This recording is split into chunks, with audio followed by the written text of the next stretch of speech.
오늘도 3부 예배 참여하신 여러분에게 주님 평화가 함께 하시기를 바랍니다. 오늘은 추수감사절입니다. 지난 한 해를 돌아보며 하나님께 감사하는 날입니다. 감사는 받은 사랑에 대한 응답입니다. 그러므로 하나님과 주변 사람들로부터 사랑을 받고 사랑하는 모든 사람에게 꼭 있어야 할 삶의 자세입니다. 하지만 우리 주변에 있는 사람들을 돌아보면 꼭 그렇지만은 않다는 것을 알게 됩니다.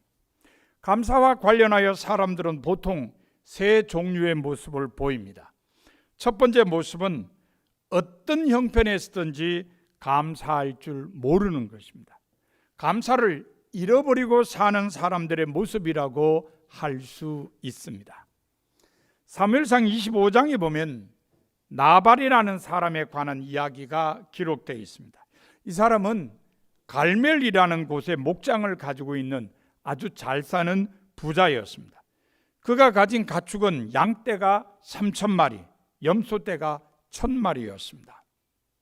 어느 날 이 사람의 목장 근처에 사울 왕에게 쫓기던 다윗과 그의 부하들이 오게 되었습니다. 다윗과 그의 부하들이 온 후로 나발의 목자들은 양 한 마리도 염소 한 마리도 잃어버리지 않고 지냈습니다. 도둑이 와서 양떼나 염소떼를 훔쳐가는 일도 없었고 맹수가 와서 양이나 염소를 찢는 일도 없었습니다. 다윗과 그 부하들이 밤이나 낮이나 성벽과 같이 잘 보살펴 주었기 때문입니다. 나발이 양털을 깎는 날이 되었습니다. 양털을 깎는 날은 잔치가 벌어지는 날입니다. 왜냐하면 많은 수익이 보장되는 날이기 때문입니다. 양을 키우면 세 가지 이익이 있습니다. 첫째는 양의 젖을 얻을 수 있습니다. 둘째는 양의 고기를 얻을 수 있습니다. 셋째는 양의 털을 얻을 수 있습니다. 이 세 가지는 모두 주인에게 수익을 보장해 줍니다. 그런데 이 세 가지 가운데 가장 큰 수익을 보장하는 것은 양의 털입니다. 그래서 양털을 깎는 날에는 잔치가 벌어지는 것입니다. 양털 깎는 날은 잔치가 벌어지는 날이라는 것을 목동 출신인 다윗은 누구보다도 잘 알고 있었습니다. 그래서 다윗은 자기 부하들 가운데 젊은이 10사람을 양털을 깎는 나발에게 보냈습니다. 잔치 음식을 좀 나누어 달라고 부탁하기 위해서였습니다. 다윗이 보낸 젊은이들이 나발에게 도착하여 다윗의 말을 전했을 때에 나발은 뜻밖의 반응을 보였습니다. 나발은 다윗이 보낸 젊은이들에게 호통을 치고 그들을 빈손으로 돌려보냈습니다. 떡 한 덩이도 고기 한 점도 주지 않았습니다. 당연히 고마운 마음으로 음식을 나누어 주리라고 생각한 나발의 종들은 주인의 행동을 보고 깜짝 놀랐습니다. 그래서 종 가운데 한 사람이 급히 주인의 아내에게 달려가서 모든 사실을 알려주었습니다. 종의 말을 들은 나발의 아내 아비가일은 서둘러서 떡 200덩이와 포도주 2가죽부대 그리고 이미 요리해 놓은 양 5마리 등을 나귀에 싣고 다윗에게로 가서 전달했습니다. 그리고 미련한 자기 남편을 용서해 달라고 간청했습니다. 나발의 아내는 왜 자기 남편을 미련한 사람이라고 했을까요? 그 이유는 당연히 감사해야 할 일인데도 감사할 줄 몰랐기 때문입니다. 다윗과 그의 부하들 덕분에 자기 양떼와 염소떼가 보호받았음에도 불구하고 감사할 줄 모르는 사람이었기에 미련한 사람이라고 한 것입니다. 지금도 나발과 같이 감사할 줄 모르는 미련한 사람이 많습니다. 감사를 잃어버린 채 모든 일에 불평과 원망만을 늘어놓는 사람이 많다는 말입니다. 감사와 관련하여 보이는 두 번째 모습은 때에 따라 감사하는 것입니다. 주로 형편이 좋을 때만 골라서 감사하고 어려움을 만나면 불평과 원망을 터뜨리는 사람들의 모습입니다. 욥기 2장에 보면 욥이 두 번째 시험을 받았을 때 이야기가 기록되어 있습니다. 사단이 욥을 쳐서 발바닥에서부터 머리끝까지 악성 종기가 났습니다. 그래서 욥은 기와 조각을 가지고 자기 몸을 긁고 있었습니다. 그 모습을 지켜보던 욥의 아내가 이렇게 말했습니다. 당신이 그래도 자기의 온전함을 굳게 지키느냐? 하나님을 욕하고 죽으라. 이 말을 들은 욥은 자기 아내를 향해 말하기를 그대의 말이 한 어리석은 여자의 말 같도다라고 했습니다. 욥이 왜 자기 아내의 말에 대해 어리석은 여자의 말 같다고 했을까요? 그 이유는 좋은 때만 골라서 감사하고 어려움에 부딪히자 불평과 원망을 터뜨렸기 때문입니다. 동방에서 어뜸가는 부자로 살 때는 하나님께 감사하더니만 재산과 가족과 건강을 잃어버린 뒤에는 하나님을 욕하고 죽으라는 말을 거침없이 내뱉었기 때문입니다. 지금도 욥의 아내와 같이 때를 골라 감사하는 어리석은 사람이 많습니다.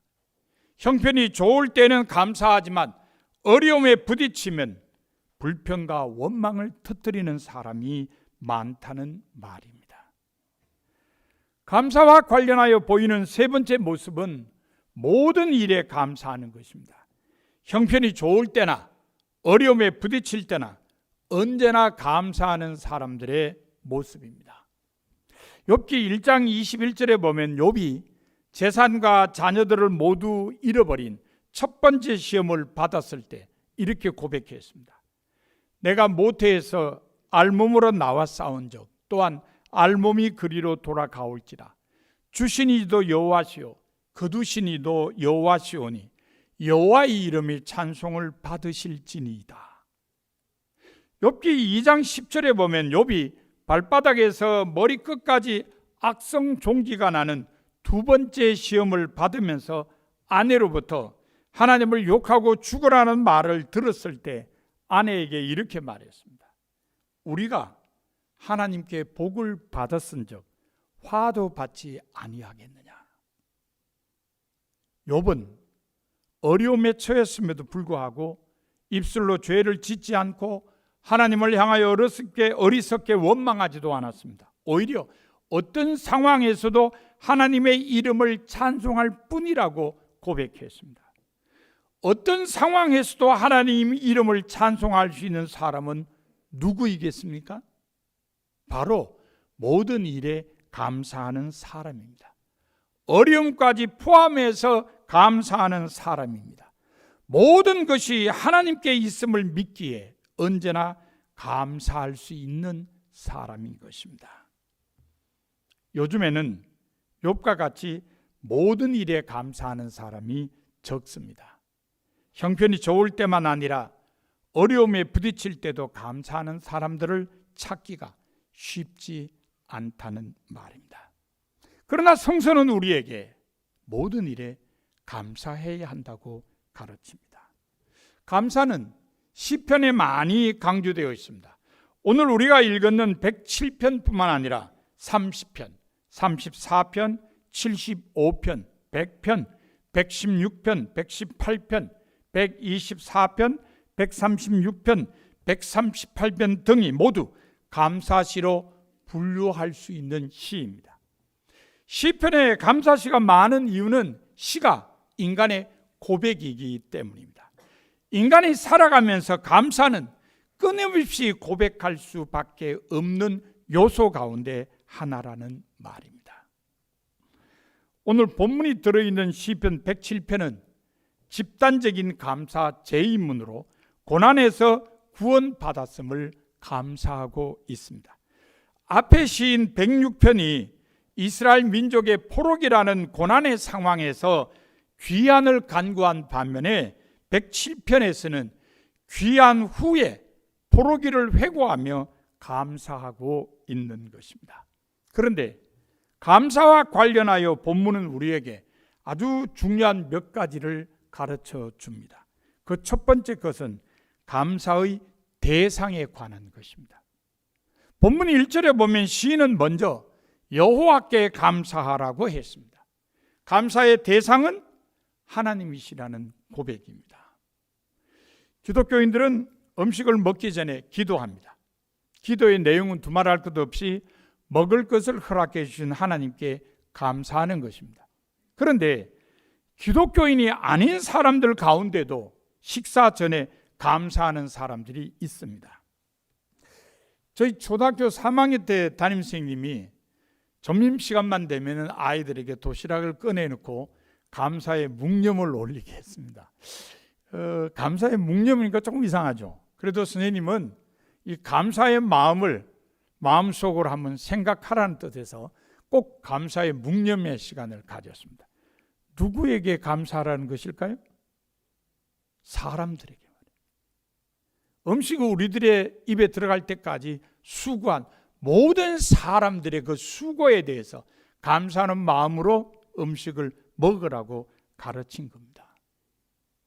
한 톨의 밥알이 우리 입에 들어오기까지, 한 조각의 빵이 우리 입에 들어오기까지, 한 쪽의 과일이 우리 입에 들어오기까지 수많은 사람의 수고와 정성 어린 마음이 있었습니다. 따라서 그들의 정성과 수고를 생각하면 그들에게 감사하지 않을 수 없다는 것입니다. 그러나 기독교인들은 기도를 드릴 때 사람이 아니라 하나님께 감사합니다. 왜냐하면 모든 먹을거리의 생산 과정에 하나님의 은혜가 더해지지 않는다면 아무것도 주어지지 않기 때문입니다.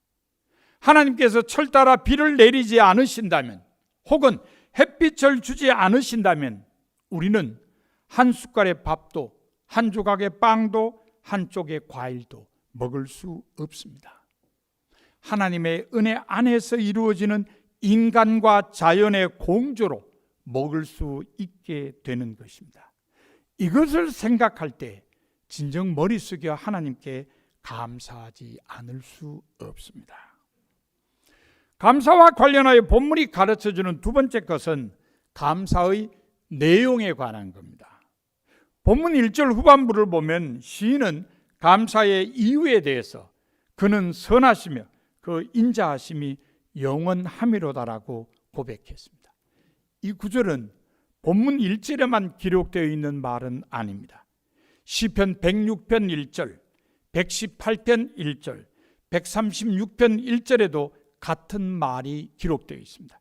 특히 136편 같은 경우에는 36절로 되어 있는데 뭐뭐 하신 이에게 감사하라 그 인자하심이 영원함이로다라는 반복 후렴구를 26절 전체에 사용하고 있습니다. 감사시에 이러한 구절이 많은 이유가 뭘까요? 그것은 진정한 감사의 이유를 하나님의 인자하심에서 찾기 때문입니다. 그렇다면 하나님의 인자하심이란 무엇일까요? 인자로 번역된 히브리어 단어는 헤세드입니다. 이 헤세드란 말의 사전적 의미는 마음이 어질고 친절하다입니다. 그러나 하나님의 인자하심은 사전적 의미 이상의 신앙적 의미가 있습니다. 무엇보다도 이스라엘을 향한 하나님의 사랑을 말할 때 이 헤세드라는 단어가 사용된다는 것이 그것을 잘 말해줍니다. 하나님의 인자하심을 가장 잘 보여주는 말씀은 신명기 7장 7절과 8절입니다. 이렇게 기록되어 있습니다. 여호와께서 너희를 기뻐하시고 너희를 택하심은 너희가 다른 민족보다 수요가 많은 연고가 아니니라. 너희는 오히려 모든 민족 중에서 가장 적으니라. 여호와께서 다만 너희를 사랑하심으로 말미암아 또는 너희의 조상들에게 하신 맹세를 지키려 하심으로 말미암아 자기의 권능의 손으로 너희를 인도하여 내시되 너희를 그 종되었던 집에서 애굽 왕 바로의 손에서 속량하셨나니. 이 말씀에서 하나님의 인자하심은 첫째, 외적 조건을 넘어선 하나님의 조건 없는 선택의 사랑을 의미합니다. 이스라엘은 다른 민족에 비해 특별히 내세울 것이 없고 오히려 그 수가 적으며 애굽에서 종살이하던 부족한 사람들이었지만 하나님께서 그들을 택하여 거룩한 백성으로 삼으신 것이 바로 하나님의 인자하심 때문이라는 것입니다. 이 말씀에서 하나님의 인자하심이 의미하는 두 번째 것은 언약적 사랑입니다. 하나님께서 이스라엘을 애굽에서 구출해 내시고 거룩한 백성으로 삼으신 것은 아브라함과 이삭과 야곱과 맺은 언약을 지키기 위해서입니다. 한번 하신 약속은 어떤 경우에라도 변함없이 끝까지 실천하시는 언약의 신실함, 그것이 바로 하나님의 인자하심이라는 것입니다. 이처럼 하나님의 인자하심은 무조건적이고 무한하며 변함없는 사랑입니다. 그러므로 우리가 하나님께 드리는 감사에는 어떤 조건이 붙어서는 안 됩니다.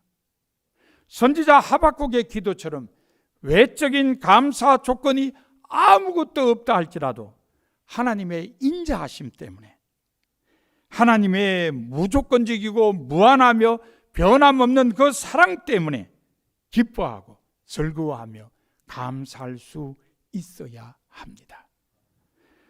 하박국 3장 17절과 18절에 보면 하박국은 이렇게 기도했습니다. 비록 무화과 나무가 무성하지 못하며 포도나무에 열매가 없으며 감람나무에 소출이 없으며 밭에 먹을 것이 없으며 우리의 양이 없으며 외양간에 소가 없을지라도 나는 여호와로 말미암아 즐거워하며 나의 구원의 하나님으로 말미암아 기뻐하리로다. 하박국의 기도처럼 어떤 상황에서도 하나님으로 인해 감사할 수 있어야 합니다. 계획된 일이 잘 되면 감사하고 그것도 잘됨의 정도에 따라 감사하며 여의치 않으면 감사할 마음도 먹지 않는 식의 조건적 감사는 하나님의 인자하심에 대한 온전한 감사가 될 수 없습니다. 오직 하나님의 인자하심 때문에 어떤 상황에서도 감사할 수 있어야 합니다. 하나님께서는 그런 사람에게 현실 속에서 또 다른 구체적인 감사의 이유를 제공해 주실 것입니다. 감사와 관련하여 본문이 가르치는 세 번째 것은 감사의 표현에 관한 것입니다. 본문 8절에 보면 시인은 여호와의 인자하심과 인생에게 행하신 기적으로 말미암아 그를 찬송할지로다라고 했습니다. 찬송으로 감사를 표현하라는 말입니다. 출애굽기 23장 14절부터 17절에 보면 하나님께서 이스라엘 남자들에게 매년 3번씩 유월절, 맥추절, 수장절의 절기를 지키라고 명령하시면서 빈손으로 하나님께 보이지 말라고 하셨습니다. 유월절, 맥추절, 수장절은 모두 감사와 관련된 절기입니다. 따라서 이 말씀은 감사의 구체적인 표현이 있어야 함을 깨우쳐 주신 것이라고 할 수 있습니다. 감사의 표현은 다양하게 할 수 있습니다. 예를 들면 말이나 글로 할 수 있습니다. 찬양이나 예물 봉헌으로도 할 수 있습니다. 누가복음 17장에는 고침받은 사마리아인 나병 환자가 예수님의 발날에 엎드려 절함으로써 감사를 표현한 기록도 있습니다. 이처럼 감사의 표현은 다양합니다. 그러므로 자기가 할 수 있는 방법으로 감사를 표현해야 합니다. 감사는 참으로 좋은 것입니다. 최초의 조그마한 감사는 또 다른 감사를 낳고 이어지는 감사는 더 큰 감사를 낳으며 마침내는 지극한 행복감을 맛보게 합니다. 그래서 본문이 감사를 가르칩니다. 하나님의 인자하심에 대해 다양한 표현으로 감사하며 살라고 말하고 있는 것입니다. 사실 올해 추수감사절은 그 어느 해보다도 마음이 무겁습니다. 코로나19로 인해 연초부터 지금까지 어려움을 겪고 있습니다. 여름에는 오랜 장마와 집중호우로 인해 많은 사람이 큰 피해를 보았습니다. 몇 번의 태풍으로 삶의 터전을 잃어버린 사람들도 있습니다. 이 모든 상황은 감사를 잃어버리기에 딱 좋은 조건입니다. 그러나 하나님의 백성들은 외적인 감사의 조건이 아무것도 없다 할지라도 하나님의 인자하심 때문에, 하나님의 무조건적이고 무한하며 변함없는 사랑 때문에 기뻐하고 즐거워하며 감사할 수 있어야 합니다. 그것이 성서의 가르침입니다. 사랑하는 성도 여러분, 지금까지 여러분은 무엇을 감사하며 사셨습니까? 하나님께서는 오늘 추수감사절을 맞은 여러분에게 하나님의 인자하심으로 인해 감사하라고 말씀하십니다. 하나님의 무조건적이고 무한하며 변함없는 사랑으로 인해 감사하라는 말씀입니다. 여러분 모두 하나님의 인자하심에 대해 다양한 표현으로 하나님께 감사하며 사는 성도가 다 되시기를 바랍니다. 이제 말씀을 마음에 새기고 결단하는 침묵 기도를 2, 3분간 드리도록 하겠습니다.